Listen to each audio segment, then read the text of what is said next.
everybody, welcome to episode 186 of, we stopped doing that, of Red Wings Rant, where tirades and impassioned pleas for your Detroit Red Wings finally have a home. Mike, is it true? Mike, are we back? Are we back in the fight, Mike? For Shane Wright. Yeah. The season is over.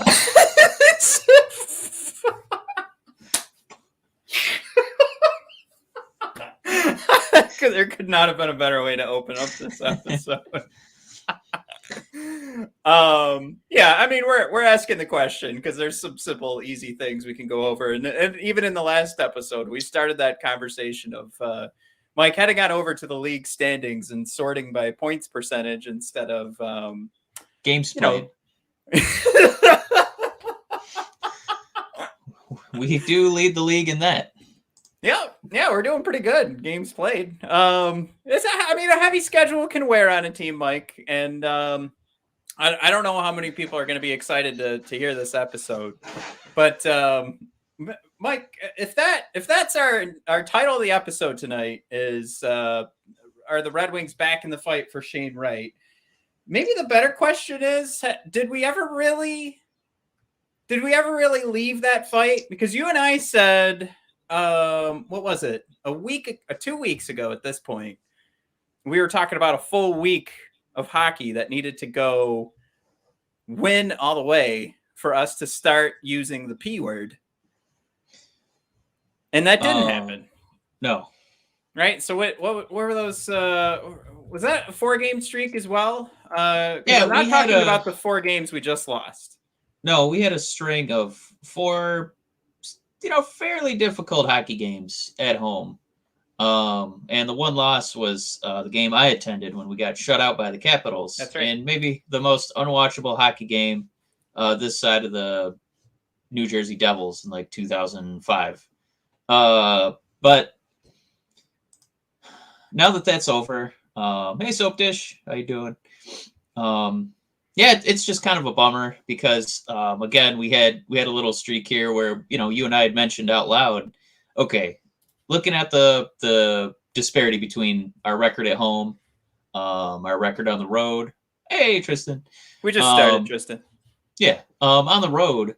We said, all right, let's pull out those games where, in Canada, there's no Bertuzzi. Those don't really count. We're missing arguably our most important player. And we were 3-1. We're like, okay, maybe we're an okay road team. And then these 4 games in a row happened. Where, what did we get? I think we got 1 point. 1 point in 4 games. Yeah. 3-1. We got 1 measly point against terrible one out Arizona. Against Arizona. Yeah, I think so. Like I immediately last night screenshotted the consolidated rankings for the upcoming draft after we lost, and I wouldn't have done that if it was a loss to Tampa Bay, right? Like the reason I absolutely made, we have a graphic. The episode's going to be titled this way. Many people are not going to listen because of the name of this episode. It's because it was the Arizona Coyotes. It's something where this isn't about a streak of games being lost, right? This isn't about like seeing a point streak go down for an individual player. This is about seeing that killer instinct and the never say die attitude that the Red Wings had been carrying through the first month of the season, through October, and you had the likes of Bleacher Report, you had Spittin' Chicklets discussing us on a daily basis because we were laying out like it was playoff games to win some games. And I think right now what we just saw against Arizona in the 3 games preceding was not necessarily the waving of the white flag, but it's definitely something where it just became routine for Dylan Larkin to say at the end of every game, what happened to 60 minutes? Like, what's going on here, boys? Because clearly Larkin is, if this continues for Larkin, this pace, this is his best best season of his career so far. This is the game-changing season where we see him move up into, the 1C status, and we all feel pretty confident about saying that. So Larkin's fine, but the rest of this team is just kind of fallen off. And there's so many questions to ask because you and I have been saying since the beginning of the season, is it really going to be about like, a winning streak ending, or is it just going to be about Tyler Bertuzzi, Vladislav Domestikov's plus 30% shooting percentage coming back down to earth?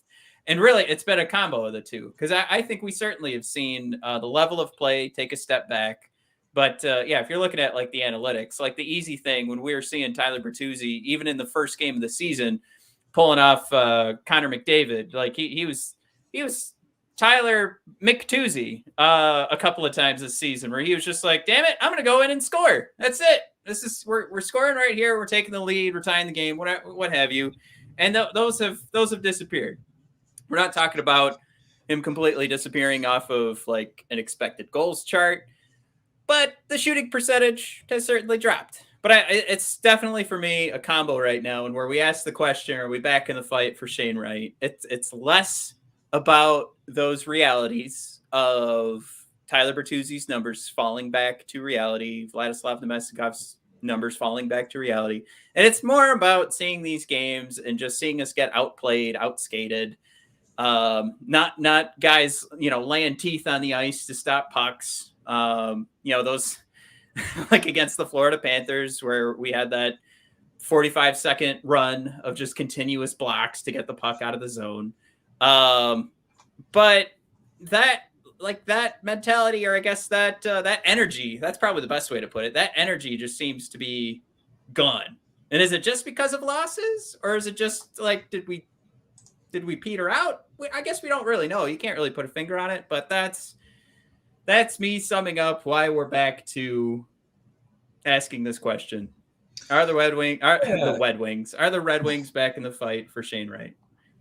Yeah, and I think it's kind of discouraging in that, it looks like in both sides of the rink, they're having a lot of issues, right? So if that first line isn't popping in, 2, 3, 4 goals, then we're just not scoring at all. And then probably the more crushing example of the other side, right, defensively, outside of Arizona, which, that's a pretty toothless offense to hold down, and they still got an extra goal more than us. Defensively, we gave up 5 to Vegas, who still has, injuries to some top players, 5 to Dallas, and 5 to Columbus. Woo! That's really dropping us down the list here. As far as like goals against, now we're, like the 6th worst team in the NHL. And among that list is the expansion Kraken, terrible Arizona, Montreal having, no goalie essentially this year. Tim Stützle on the Pips, and Chicago, which is in a complete organizational meltdown. And then it's the Red Wings. So it's kind of like, oof, not really company you want to be amongst for sure. Yeah, it is kind of fun when you sort it by points for 17th, and then you sort it by points percentage, and you drop down to 25th. It goes two ways, actually. I think the NHL has a pretty good track record of trying to put some teams they think are going to struggle to get the fan bases interested early. They give them a pretty heavy schedule at the start of the season. I think they've been pretty consistent with that for a while. So that's why we were, getting so excited before. But as Craig points out here, very tired group, tough schedule for a young team. Absolutely. I think that could come into play. And when you talk about where I say they lost the energy, and I think that's certainly part of the conversation here, that's where that comes into play. So do we know enough to say that it's not coming back? Nope. But I think we could definitely point to these last 4 games. And as easy as it is to just say, well, Tyler Bertuzzi wasn't popping them in at 60% shooting percentage. That's fine. But watching this game, playing the eyeball test, that energy, that high tempo, that, never quit, that certainly went away these last 4 games. And it's just I think too, like, to come back to reality, and as much as I hate hearing this, and everybody had to put out their tweet last night, like, well, Wings shooting back to reality. It's like, yeah, we know we were having fun, but now that you fall back down, you are in reality, you fall back down from grace. I think it's still fair for us to come back and have a little bit of fun with that idea. And now that we lose to Arizona and we see some of the other teams at the bottom, I think that's where I've decided, Mike, and I'll make the announcement now that we're gonna have weekly or twice weekly segment, and we'll do our back in the fight for Shane Wright segment. So that's it today, Mike. And you summed up where I wanted to go with that. Is sitting at 25th means that we do have 7 spots ahead of us right now. And I think it's pretty fair to say that we can leapfrog over the old New York Islanders. And there's probably a fair shot that the Vancouver Canucks could get some sort of winning streak going. But it is, when you look at the Blackhawks, the Canadiens, the Senators, the Kraken, and the Coyotes. Clearly, the Coyotes are in a whole nother level. Even their victory over us does not mean that, they're going to get a winning streak going here. But I think we're at least in this tier with the Blackhawks, Canadiens, Senators, and maybe the Kraken. I don't know. The Kraken do look pretty terrible. But maybe the Senators, Blackhawks, and Canadiens. We're in this tier right now where we'll be fighting for that third draft pick is kind of where my head's at right now. So as we go through, Mike, we'll continue the rest of the season. We'll play that game, and certainly, I mean, you could go in the other direction on this points percentage standings right now and look at the Buffalo Sabres, the Dallas Stars, San Jose Sharks. Certainly, we could leapfrog them. Los Angeles Kings, I think we have potential to leapfrog them. Nashville Predators. There's a ton of different ways we can have this conversation right now. But we'll keep everybody updated for the rest of the season. You gotta have fun with it somehow. So you guys can keep an eye out. If you guys have any suggestions for where to take the conversation on a weekly basis, do what Tristan did. Hit us up on Instagram. I got to point out, Tristan has been giving me his ideas for free agent targets. I think, Tristan, I'll let you know. I did see just now your DM with your list. There are some pretty good names on that list, but I got to confess, I might be. My free agents, I think, are pretty plain in regards to, I'm looking at the big names because that's where I want to spend the money. I don't know how many guys we can pick up where we're trying to outsmart the free agent system, and it'll make a huge difference for us, in the points percentage. I think we all agree. Before we kind of did the, peripheral free agents, right, guys, kind of on the, we got another third liner. I don't think we're another third liner, right? Now I kind of see, we're at the point where we need some difference makers who, the team's going through adversity. We need somebody on that second line. We need another top pairing defenseman. And Edvinsson, God, if you can't make it this season, please, next season, we're going to need you. But I guess the first couple weeks of the season, we were flying sky high. This was like a whole new brand of Red Wing hockey where, like you said, there was 60 minutes of sustained interest from our team, pressure, effort. It felt like they wanted to win every game, even the ones where they, came up short. And you're like, wow, this is a team that fights all the way through the end. Then this past week, it was just such a disappointment, just getting destroyed defensively. Again, the issues that's plagued this team the past couple seasons. We don't have anybody who can score outside of the first line. And this Red Wing team is just so bipolar, man. I guess what I'm wondering is, the next time we have a homestand, are we going to be flying high again? Is this in the natural, evolution, right, of a rebuilding team? Or natural progression of a rebuilding team?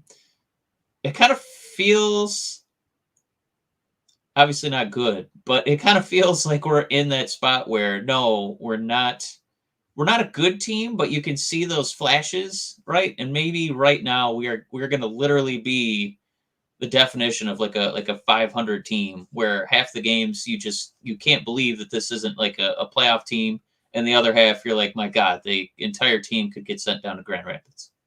Yeah, that's actually an amazing point. I mean, that's probably how you should be looking at 500 teams, and we could still get really excited about them because we see those flashes, and then of course they disappear. But it does look like we're at the beginning of the season. We were making those arguments of like, hey, we still don't have Jakub Vrana, so this team's Stanley Cup bound. It's definitely apparent that, you know, without the finishing, that second line, that just they get chances galore, but goddamn, can nobody finish on that second line. I don't know if you put in half those chances and make them all Jakub Vrana goals, where this team sits, especially with giving up the, you know, you do the 5-2 games, as we're talking about there. So I think that's ultimately like, you know, where we talked at the beginning of the season. We were looking at like Jay Fresh's points projection, and we were all kind of talking like we still had Jakub Vrana in our points projection, and then we were talking like if you add Lucas Raymond and Moritz Seider, which Jay Fresh's system at the time did not take into account, right. We mentioned that even Connor McDavid only brings in so many points. Like you still have a crap player brings in like a couple of points. So Connor McDavid surely brings in a ton of points, but Lucas Raymond and Moritz Seider would have had to outplay Connor McDavid to put us in playoff position. So if you go back and check out like Jay Fresh's models for points projection, now we're at like 83. But that's an increase from 79 to 83. So with the nice start we see from Lucas Raymond and Moritz Seider, it was still just an increase of 4 points. So to your point, to the point we were making, I was making to Tristan there, and I guess for conversations going forward, it really is going to be about less of the dinking and dunking on filling out the bottom six. Because I mean, you could take a look at, you know, I did want to play eventually in this episode. Let's build out a new second line. But if you take a look at Michael Rasmussen, he had, of course, he was a part of the big blunder yesterday. Letting a goal in. It's 2 more steps, dude. But I thought you meant on that icing. Yeah. So it's, I mean, really, Rasmussen had like great game, and then the third period really sucked. I mean, there was just Rasmussen kind of fart sandwiching it into Arizona's victory. Yeah, it was a big bowl of fruit fart snacks. Let me tell you. But what I wanted to bring up and Rasmussen's can we explain that? Season is, can we explain that inside joke before we go further? That's my daughter's game. She loves fruit snacks, and there was an instance where she asked for a fruit snack, and I said, "Did you say fart snack?" So I started making fart noises and patting my butt, and ever since I've done that, she had a jolly good time with it. Now she goes around asking her grandpa if he wants a fart snack. Grandma, does she want a fart snack? It's good fun. So that's one of the things where you think at first you're going to get in trouble with your significant other for teaching your kids something bad, but it's that little voice of hers is too cute. You can't get mad at fart snacks. Snack. Yeah. God damn it! Where was I going with that point? I forgot what I was talking about. There's just so much doom and gloom in this episode. I just had to get a moment of my little niece in there. We should mention too, we do have since we're asking the question in this, are we back in the fight for Shane Wright? Let me sum that up. Let's get that out of the way, because we'll do this. We'll move on to our next subject. Okay. I don't think we ever left that conversation is the real answer, and we were having way too much fun, right? I think we had kind of talked ourselves into using the P word. Yeah. Well, I'm glad we called it the P word, though, right? Like we wanted to keep it at the P word. We did make that very important distinction. Yes. That some certain things needed to happen before we just full on guzzled as much Red Wing Kool-Aid as we could. But and think about that. We put on, you know, it would have been pretty fantastic for them to do the things that we needed them to do, and then that would have told us, yes, they certainly are a P team. But Mike, They didn't do those things. So that told us we didn't have to worry about it. So I think 4 straight games of fart snacks. Don't like it, man. Yeah, so next subject here, right? Everybody type them up. Give me your second lines because I'm done with Fabry, Suter, and Zadina. Wait, they have to be current Red Wings? Yeah.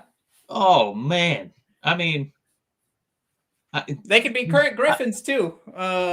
I'm just. I know we're gonna get a lot of votes for Veleno, but he's still kind of a really good third line center for me. I don't know if he's really gonna be that second line guy to really pepper in the points. More importantly, like I do want to see people's ideas, but is Blashill ready to boggle this team outside of the first line? Or do you think he's ready to boggle the whole lineup? Well, this is 4 games of garbage. Yeah, I mean, something's got to change, right? And I think you're starting to see too, like the routine of your talking heads for the Detroit Red Wings. Your top journalists are starting to tweet out like, "Here's the lineup for tonight. No changes since the last game."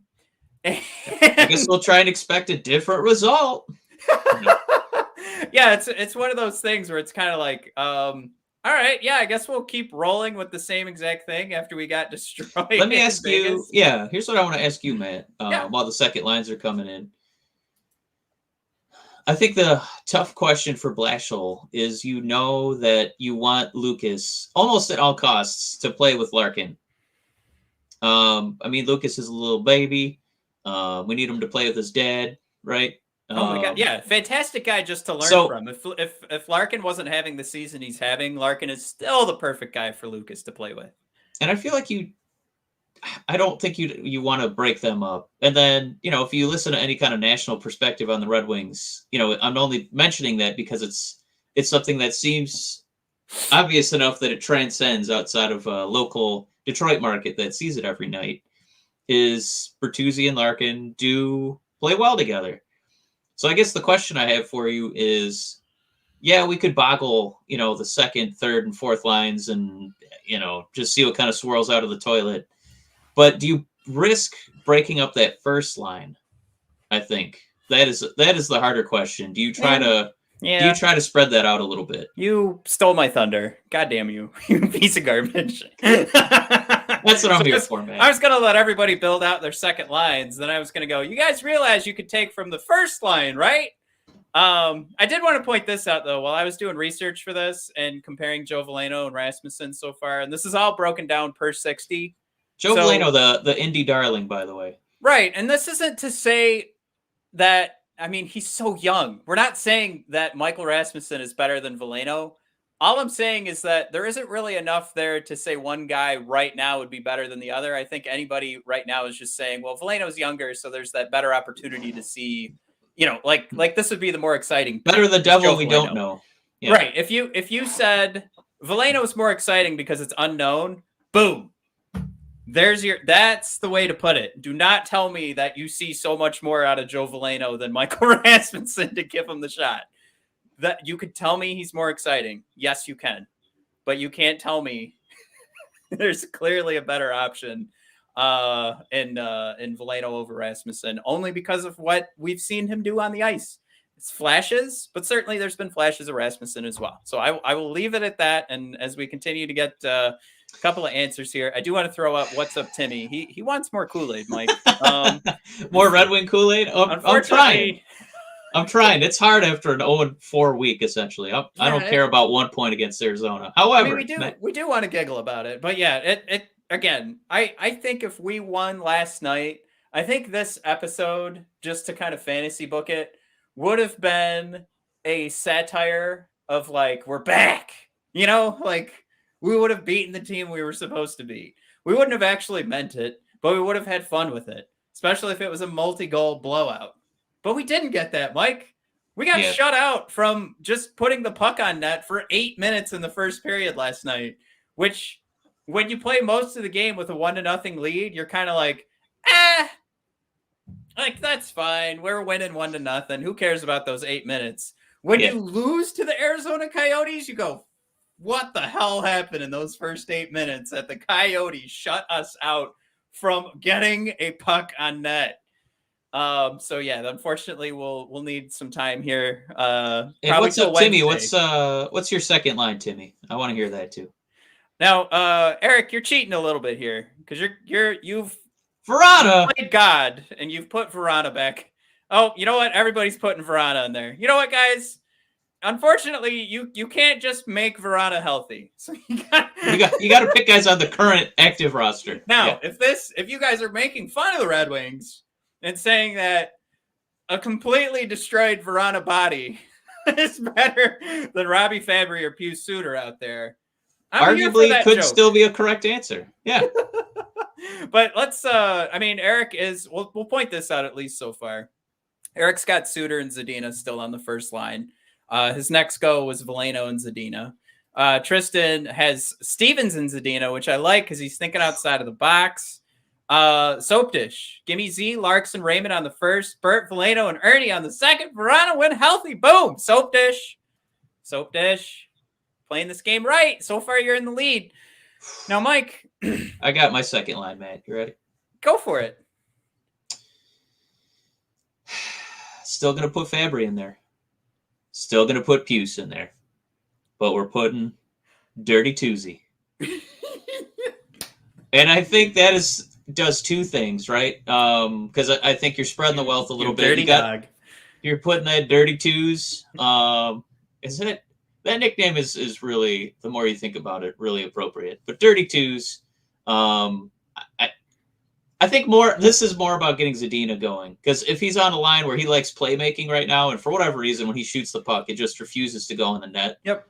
He still likes playmaking. And I think he'd really enjoy making passes to Lucas Raymond, who loves putting pucks in nets. I think that would be a really killer combo.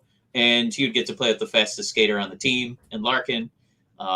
So as much as we love that Tuesday Larkin chemistry,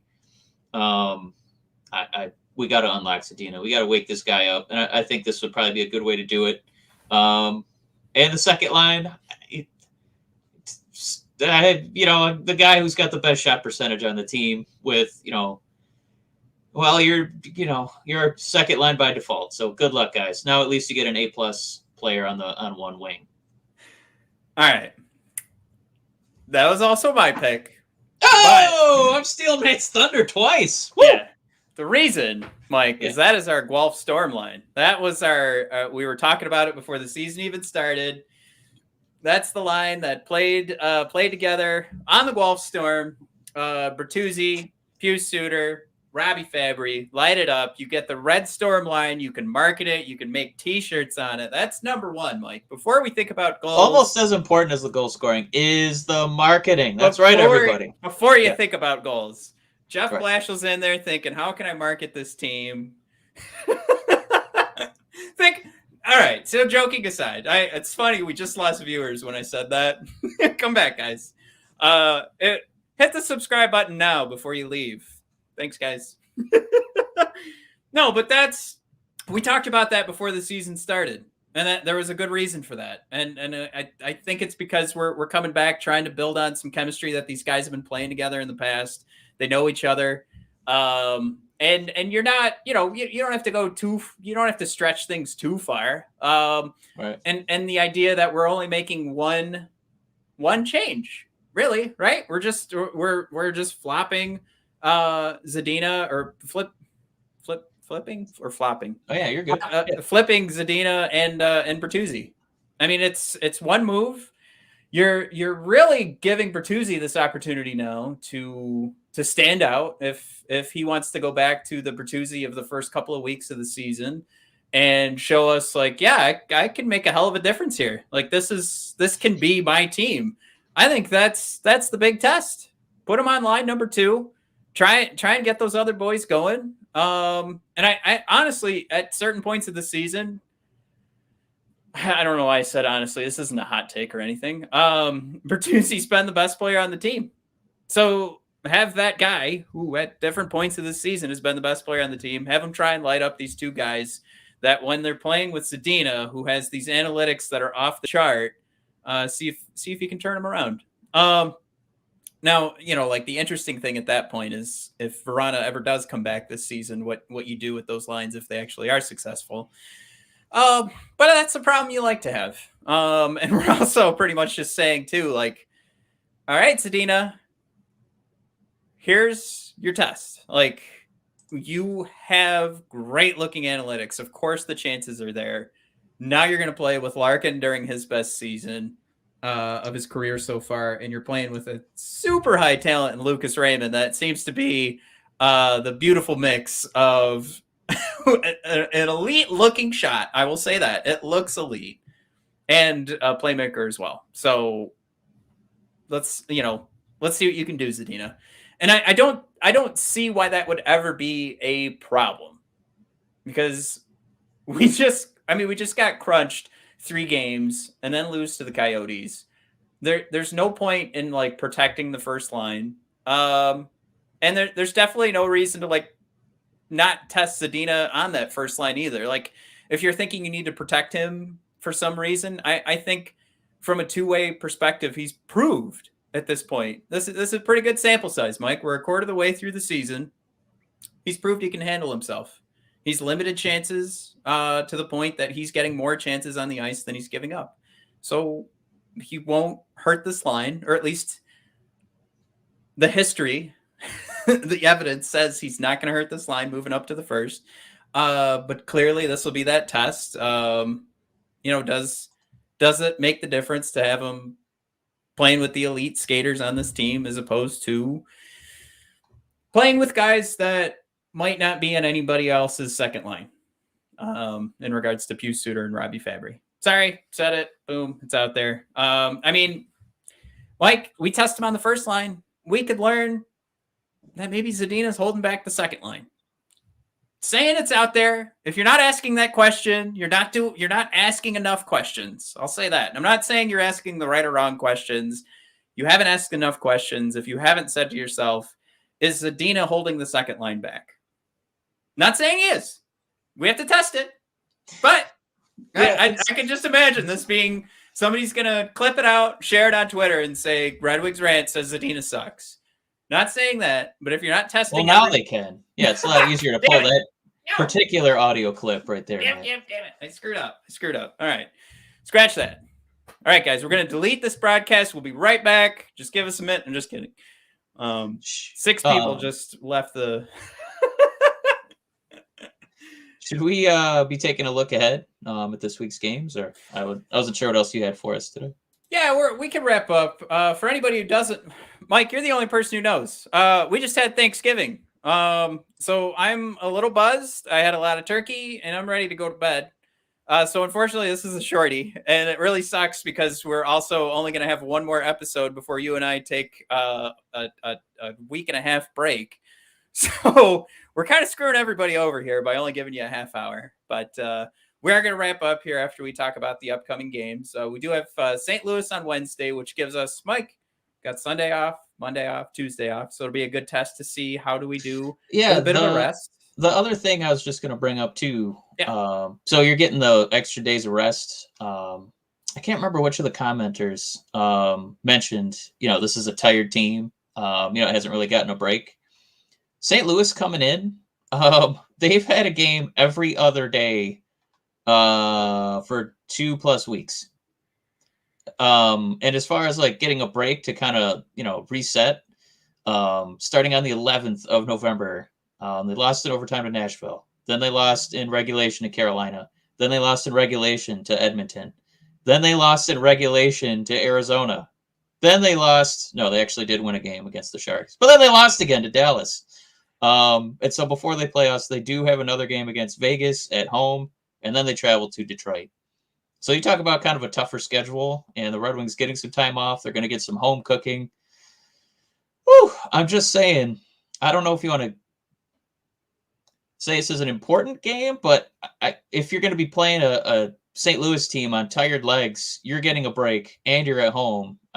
If we're going to keep playing this, we're progressing here. This is not quite a P-word team, but, maybe we could still be around 500. I think this is an important game to circle and be like, this is one we should definitely take.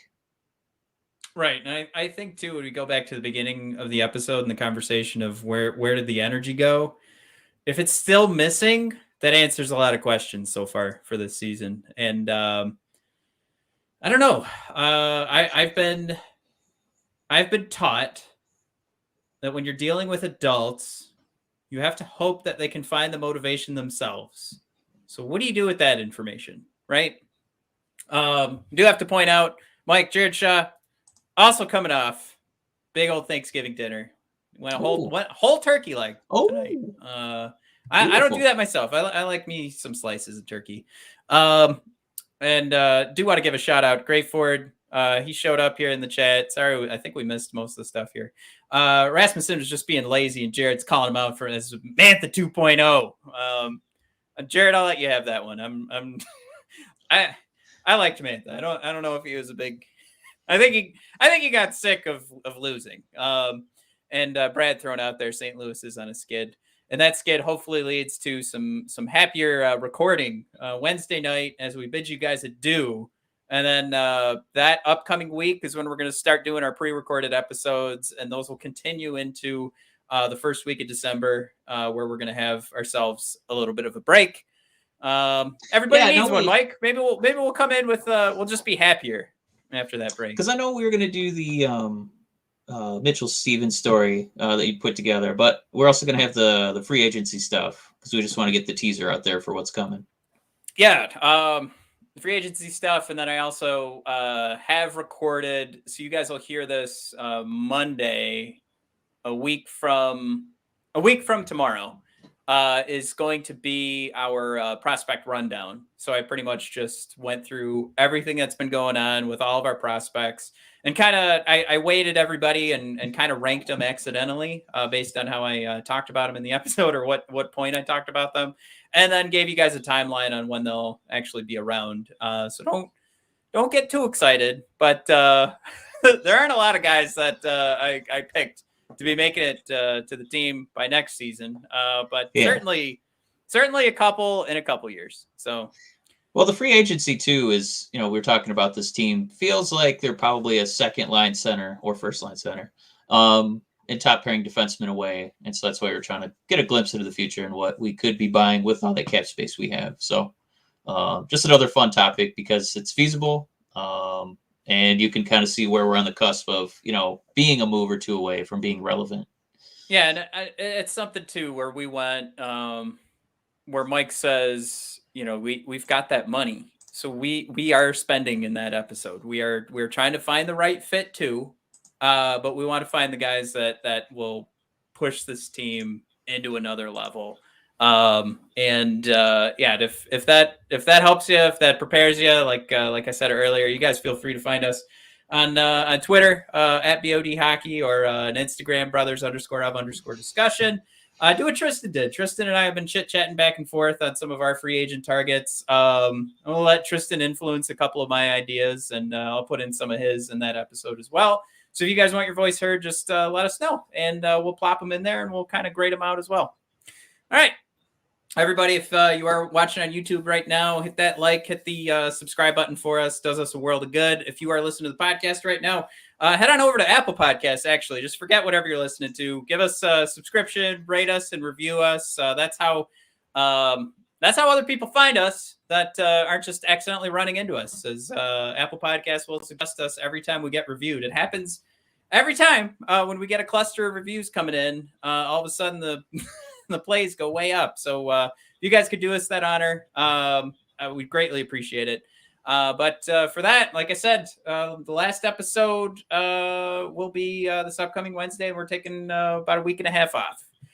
So you guys want to be there for that. It'll be probably a recap. And I am thinking about maybe doing a live watch along Wednesday night. So you guys just watch the YouTube channel. And if you see that pop up, I'll be doing it. Otherwise, we'll be going live after that Blues game to talk about what happened. All right, everybody, thanks for tuning in. We'll see you on Wednesday.